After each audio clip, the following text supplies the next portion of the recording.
The brand new 1.13 update is said to be the single biggest content drop and update that Black Ops 4 has seen so far, and is also promised to bring a brand new operation, new maps, a new specialist, and even league play to the game. And now we have a solid preview of what exactly to expect in the 1.13 patch, including all of the multiplayer in-game adjustments to weapons, specialists, and score streaks, and also we've got our official league play release date. What's up guys, Zach or Immortal here, welcome back to the channel, thanks for stopping by. Today we're jumping back into the world of Call of Duty Black Ops 4 to take a look at everything that we now know about the 1.13 update thanks to Treyarch's most recent blog post. If you guys are new around here, I am always covering the latest news, patch notes, and other intel relating to Call of Duty, so if you do want to stay up to date with all of that, definitely consider subscribing with your notifications turned on, and if you enjoyed the video, feel free to drop a like on it as it really does help out the channel. Now, all of this info comes, like I said, from Treyarch's most recent update post on the Black Ops 4 subreddit aimed at providing a general overview of what's to come next week with the new 1.13 update and Operation Grand Heist. Let's kick things off by talking about the new weapon balancing that includes certain updates for PC, certain ones for console, and certain ones for both. Keep in mind, none of these changes are going to go into effect until February 19th, and we're going to start things off with the console adjustments and then move our way into PC as we go through the list. So for starters, on the Rampart, Treyarch has improved the max damage range from 37.6 yards to 41.6 yards. On the KN57, the max damage range was improved from 15.2 yards to 17.3 yards. On the Vapor, they improved the ADS idle to sway less, and they also improved the 5-hit kill range from 34.7 yards to an even 50 yards. On the Maddox, good grief, they changed a lot. For starters, they reduced the recoil stability in the first 5 shots in the bullet pattern. For the Echo Fire Operator mod, they improved the recoil stability. For Quick Draw 1 and 2, they reduced the ADS in speed. For stock, they reduced the ADS move speed. And for the Elo sight, they reduced the recoil stability. On top of that, they also reduced the max damage range from 23.6 yards to 20.8 yards. So the Maddox definitely received some heavy nerfs, and the other ARs mentioned all received some slight buffs on console at least. The PC-only changes apply in the form of improving the ADS sway and the hipfire accuracy for the ICR, the Rampart, the KN57, and also the Maddox. Moving over to SMGs, every single weapon was adjusted. For the MX9, they improved the 5-hit kill range from 5.5 yards to 7.6 yards, and they also improved the ADS in speed in general.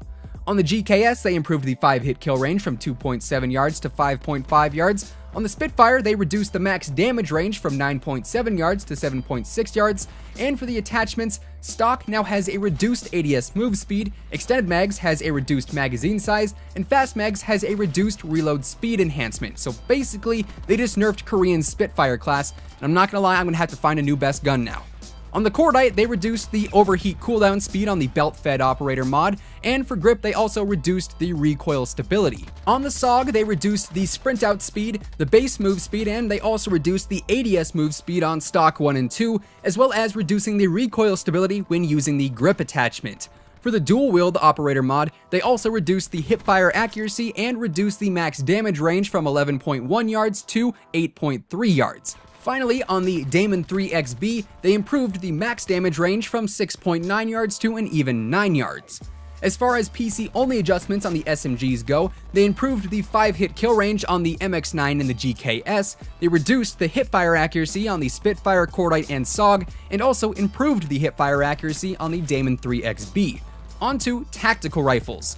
The Auger now has an improved ADS move speed and firing speed, and they also improved the firing time between shots when using the double tap operator mod. On the ABR, they improved the ADS move speed and the sprint out speed, and on the Swordfish, they improved the ADS move speed and the ADS in speed while using Quick Draw 2, and for PC only changes, the only update comes in the form of improving the burst delay, allowing for a faster fire rate on the Swordfish.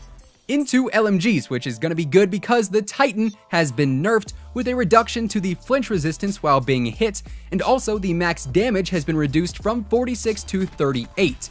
On top of that, the stock attachment now also has a reduced ADS move speed. The only other LMG update comes with a PC-only update to the Hades, where they reduced the spread accuracy while using the crossbar operator mod. With the snipers, the only console updates come with the Outlaw receiving an improved firing speed, and the Koshka receiving an improved ADS sway, and also Quick Draw 2 on the Koshka received an improved ADS in speed. PC only updates for the snipers include improving the rechamber speed on the Paladin, improving the ADS in speed for quick draw on the Outlaw, reducing the fire rate with the bolt cylinder mod on the Outlaw, and improving the rechamber speed on the Koshka. For pistols, the deadly RK7 got an improvement to all damage ranges, and that actually does it for pistols. To wrap up weapons with the shotguns, the MOG 12 Dragon's Breath mod now does one quick blast of fire damage instead of damage over time, and on top of that they also improved the max damage range by about 1/3 of a yard, and also improved the ADS in speed with quick draw, and the barrel choke now has an improved accuracy, pellet damage, and a max damage range. Finally, on the SG-12, the strobe light now has a reduced luminosity level, making it a little bit less bright and thus a little bit less annoying. Now that was a lot of weapon adjustments. The big four, aka the SOG, Maddox, Spitfire, and Titan all received nerfs, and quite a few other weapons were buffed, so hopefully the in-game meta is going to change a little bit come Tuesday. The changes though don't end there. Specialist also received some hefty changes as well. For Prophet, the Seeker Mine hit points have been greatly reduced, and you can now destroy the Seeker Mine with one bullet. They also reduced the detection range against enemies using Cold-Blooded. On Ajax, they reduced the visual opacity of the flash when hit by the 9-bang, plus players will no longer raise their hands when flashed if they are using Tac Mask, and finally players can now change stances, aka go prone or crouch, when flashed. In general, they also made it so that active specialist weapons now lose all cooldown on round change. For the equipment, the frag grenade got a damage increase, and with a concussion grenade, players can now stun themselves, and players will no longer raise their hands when stunned if they're using Tac Mask. For gear, the acoustic sensor got a range detection in which the sensor can detect enemies using dead silence and also enemies who aren't using dead silence, so the detection range just got nerfed in general there. And moving on to perks, Tactical Mask will now allow players to recover faster after being hit by the Tempest. Players will no longer raise their hand when hit by a 9-bang as we mentioned earlier, and also Tactical Mask no longer provides fire or radiation resistance. For Flak Jacket though, fire and radiation resistance has now been added here instead of on Tac Mask, and they also improved the resistance to radiation and burns. Finally, for Cold-Blooded, they mentioned the range reduction against the Seeker Mine detection that we mentioned earlier with the Prophet Seeker Mine nerf. Now to wrap up all of the changes, we've got our Scorestreak adjustments, and those are also quite plentiful. On the Lightning Strike, they reduced the delay between targeting locations and the jets arriving. On the Sentry, they improved the damage, as well as the time that the Sentry will remember a target after losing sight of them, and also the range at which the Sentry will detect an enemy within a 360-degree radius. For the Drone Squad, they just flat out improved the damage. I personally like that one a lot. For the Sniper's Nest, they increased the number of rockets required to destroy the Sniper's Nest by 1. For the Mantis, they improved the explosive damage radius. For the Thresher, they improved the chain gun explosive radius and damage, and also increased the health of the vehicle to balance damage dealt from an enemy with FMJ2. And just touching on that quickly, I don't know if you guys knew this, but prior to this update going live on Tuesday, you could actually take out the Thresher with one shot from an FMJ2 Paladin, so they're basically just balancing out that there.